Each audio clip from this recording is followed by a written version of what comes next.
Hey, beautiful souls. Welcome to the Scenic Route. I'm Jen, and let me paint a picture. I know you've been there too. Hey there, beautiful souls. Welcome to the Scenic Route podcast. I'm Jen, and today we go where it hurts. So let me paint a picture.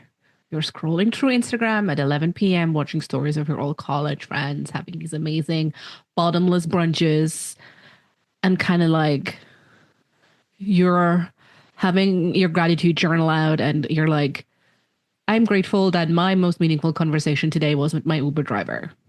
Yeah.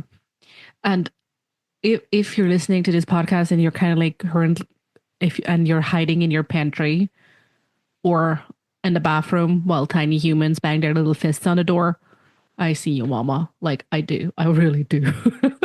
So today we're diving into something that nobody is posting about on social media because it kind of like it's not doesn't fit the glamorous narrative of Instagram. But trust me, everyone's kind of feeling it. It's the epidemic of loneliness in your 30s and 40s.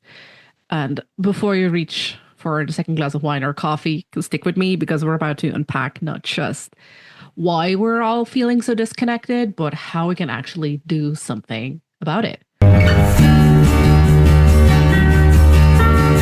There's a different way to think about mental health, and it starts with slowing down. Sometimes the longest way around is the shortest way home, and that's exactly why we're taking the Scenic Route. Hi, I'm Jennifer Walter, host of the Scenic Route podcast. Think of me as your sociologist, sister in arms, and rebel with many causes. Together, we're blending critical thinking with compassion, mental health with a dash of rebellion, and personal healing with collective change. We're trading perfectionism for possibility and toxic positivity for messy growth. Each week, we're exploring the path to better mental health and social transformation. And yes, by the way, pretty crystals are totally optional. You ready to take the Scenic Route? Let's walk this path together.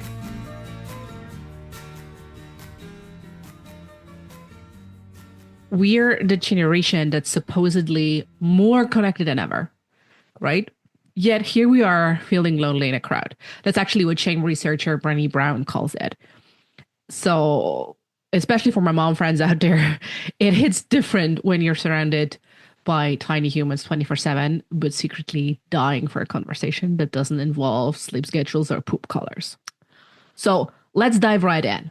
We've said we're living in this weird paradox time where we're more connected than ever, but somehow feeling more isolated than ever.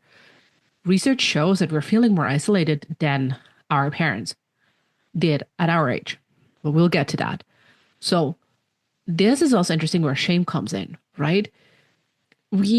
Thanks to social media and disconnectedness, we feel like we're the only ones struggling with this.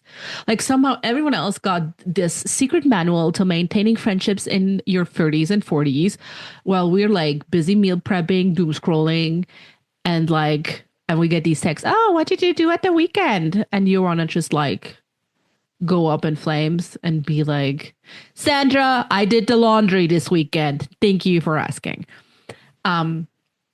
So Brené Brown's research shows that this shame spiral, right? The shame we feel because, I don't know, we don't have any friends left. Our life's not supposed to be where, like, our life should be different when we're like 30, 40, whatever age. It, it's a spiral, right? It makes us actually less likely to reach out when we're lonely. Like another paradox, the paradox of the paradox, right? At the exact time when we would need the people in our lives, we're too ashamed to reach out. So we have this nasty cycle of isolation. It's really, really tough to get out of it. And it's really, I'm going to show in this episode, it's not just a you problem. It's a we problem. And we have to go at it from an individual level and from a structural level, from a communal society level as well. Because the research is painting a pretty stark picture, right? You only, like, for example, the American Psychology Association had a longitudinal study in 2023, and it kind of like on reported loneliness among adults aged 30 to 49. And they have seen a 60% increase from the 2000s to 45% in 2023. So in 2023, 35% of all the asked adults in the study, between 30 and 49%, said they feel lonely to whatever degree. And this is not to say like, oh, I just like, there is nothing to say against wanting your peace and quiet. I mean, I get that. Like, I do like socializing, but I also need my cool off time, and I need my space where I'm just like myself. Thank you very much. Just leave me the fuck alone. Um, this self-chosen quiet downtime is not what has been like conducted as loneliness, right? Um, so there is this distinction I really want to make. So what is fascinating, this is not just a US thing, of course. We see it in Europe too.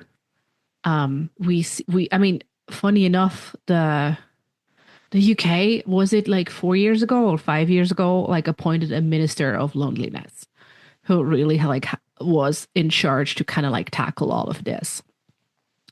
And we see it not only in across Europe, but we're also seeing it in Southern European countries with traditionally stronger family ties, that they have a sharp rise in midlife loneliness. Like think, for example, Italy, who showed a massive increase of the perception of loneliness among urban professionals in their 30s and 40s. So by no means it's just a US thing or a US loneliness pandemic or whatever. Funny enough, Nordic countries who, despite their kind of like reputation for being more reserved and cold, and in every kind of meaning, I suppose, have actually reported lower levels of chronic loneliness, which researchers attribute to stronger social support systems and work-life balance policies. So, yeah. Devil's advocate if you're thinking now capitalism has anything to do with it. But hey, let's hate on socialism. It's bad. But we can at least thank socialism for their social support system, work-life balances, can't we? Anyway, that's that. Interesting, right? Side eye. Interesting also that the CDC recent report on social isolation shows that Gen X and younger millennials are experiencing what they refer to as persistent loneliness, like at rates almost 3 times higher than their parents did at the same age, right? And it's not because we're suddenly like antisocial weirdos. In fact, the Harvard Social Connection Lab found that we're actually trying to connect more than ever, right? We are so interconnected. We're constantly connecting. There's probably not a day we're unconnected, but we're just doing it in ways that give us the same neurological benefits as face-to-face interactions. And here comes the kicker, right? Some of us have replaced face-to-face interaction almost exclusively with like screen to face interaction. And this is to a big degree by design. So kind of like we need to open the brackets for a second, and look at the concept of hurt places. Sociologist Ray Oldenburg coined this term back in the 80s, and it was quite revolutionary on how we think about community spaces. So he says, okay, there are different spots that aren't home or work. Those are like real magic community places. So think of home as your first place, work as your second place, and third spaces, right? The real magic community places. We're talking like, he refers to as neighborhood cafes, where the barista like knows your order before you come in, community centers, who have loads of free activities, also local bars to some extent, like really traditional local watering holes, libraries, for example, as well, local parks. And it's really giving kind of like that. I mean, now I'm showing my age, kind of like that Cheers theme song where everybody knows your name. That's not the melody, but I mean, get the gist. Otherwise, just YouTube it. Um, so it's really fascinating and kind of terrifying part to this, right? These so-called third spaces are vanishing faster than, I don't know, my motivation to do laundry. Although I'm never really motivated to do laundry, but like they're vanishing fast. And there's a research from the American Enterprise Institute that since the 1990s, we've seen a closure of roughly 40% of bars and taverns, a third of community centers in the US, nearly half of family owned restaurants. In some urban areas, we're talking about losing up to 70% of informal gathering space. And of course, the pandemic didn't help. It was kind of like this trend, but on steroids.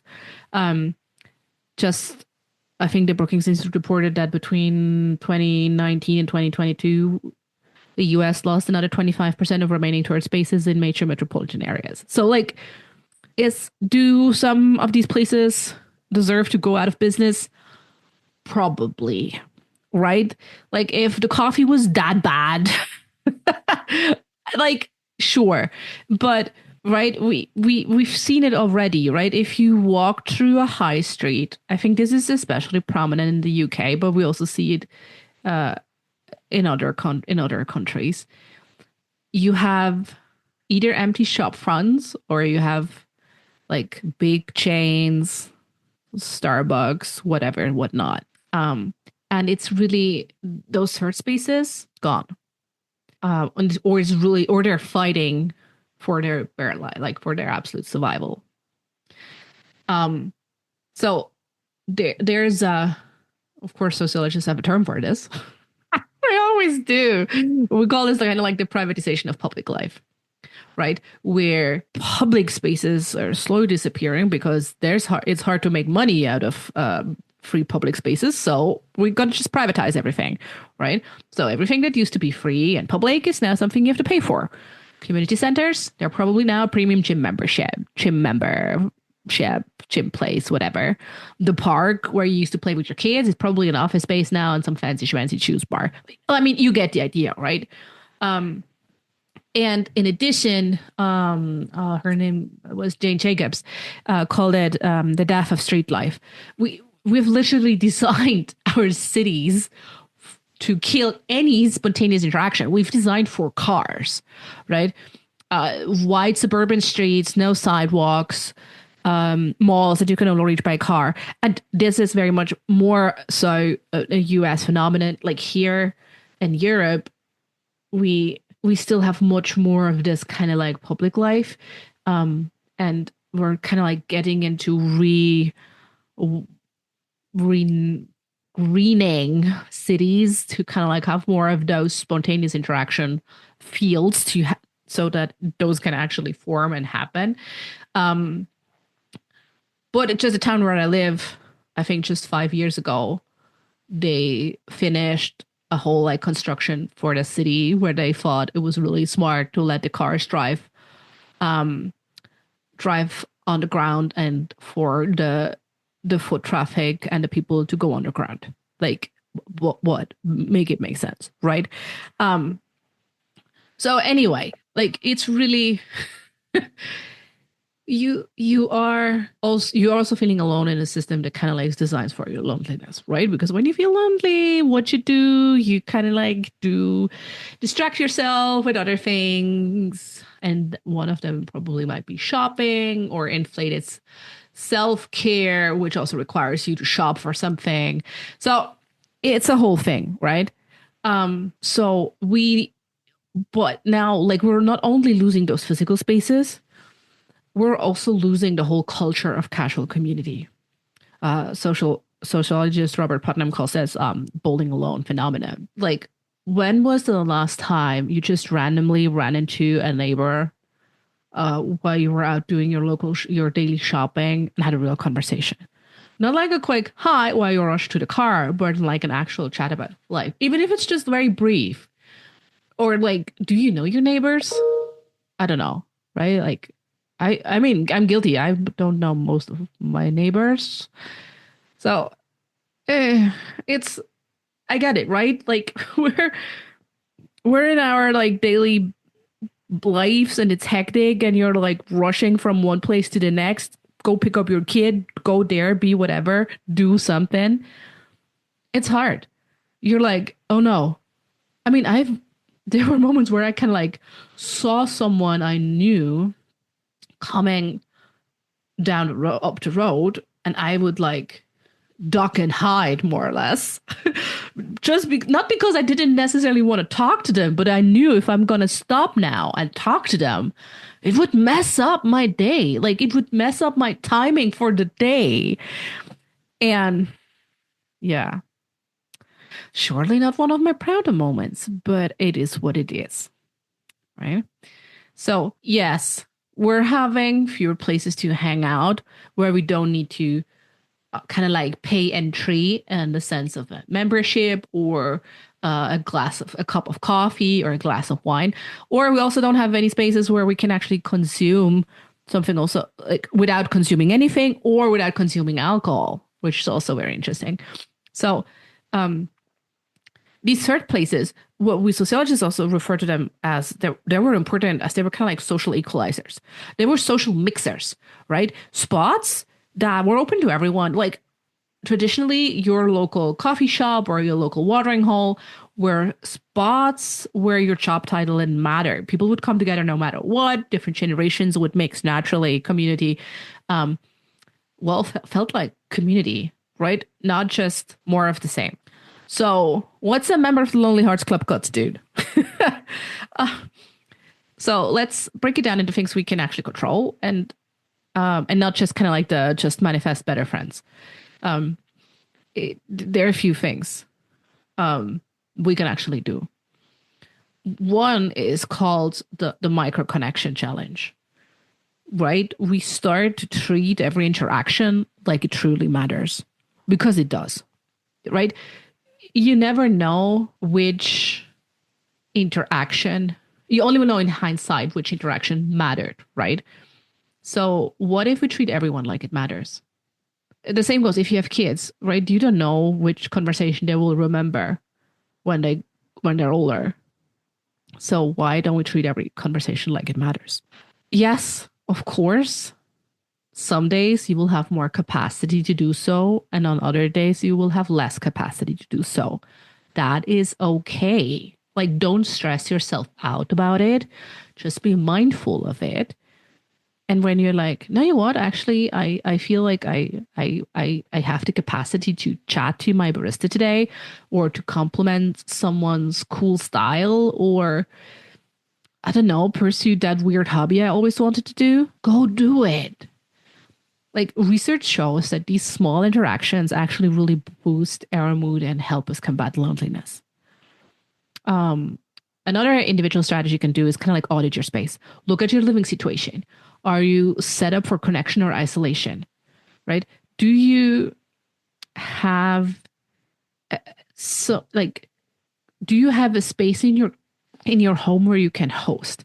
And I don't mean like China, like your best China and whatever, whatnot. Like I hosted in like old Tupperware once. Like who cares? Your people won't care, right? So can you rearrange something? Can you is there maybe a community garden project? Is there something in your community that you can join to really audit it? And also really be honest with yourself if how you're feeling about inviting people into your home. I know I have friends who only feel comfortable having people over when their place is pristine, like almost like steamed and deep cleaned. And this like creates such a also such an additional barrier of entry, and it makes it so hard for them to kind of like escape the Brené Brown shame spiral, right? Because they're like, oh, I would like to have people over, but for that I would need to clean my house, and in order to clean my house I need a full day because I haven't cleaned it in a while. Yeah, see where this is going? So just be really honest with yourself about that and do an audit on it. A third thing you could do is really scheduling connection. It's what really helped for me and my friend is we were seeing less and less of each other, and then we really started in penciling in a monthly date night for the two of us. And that's in the calendar, that's in the books. If it's not working out 1 month because life, that's okay. But it's in the books and it's there. It's in the shared calendar with your spouse, with your husband, your wife, whatever. It's in that calendar, and the family calendar is blocked. It's there. It really did make a difference for us anyway. Like set up these dates, whatever it could be. It could be monthly dinner clubs, like I did with my friend, weekly walk and talks, or weekly I don't know, chat when I brought the kid to school. Doesn't matter. Just go for consistency as good as possible. So individual, right? But at the beginning, I said, okay, we also need to look at this from a systemic point of view. So let's talk about quickly before we wrap up about bigger picture changes we need to push for. And I get that this is something that will require time, effort, but it's really the only thing out of this mess. One, this is the easiest. Support your local food places, right? If you don't already, put your money where your community is. Choose your local coffee shop over Starbucks. Like, shop at your local bodega or your local food shop. Join a community center. Like, sign up to volunteer at your library or whatever kind of thing that's going on in your city, town, wherever you live. Right? Big companies don't need your money. Small businesses do.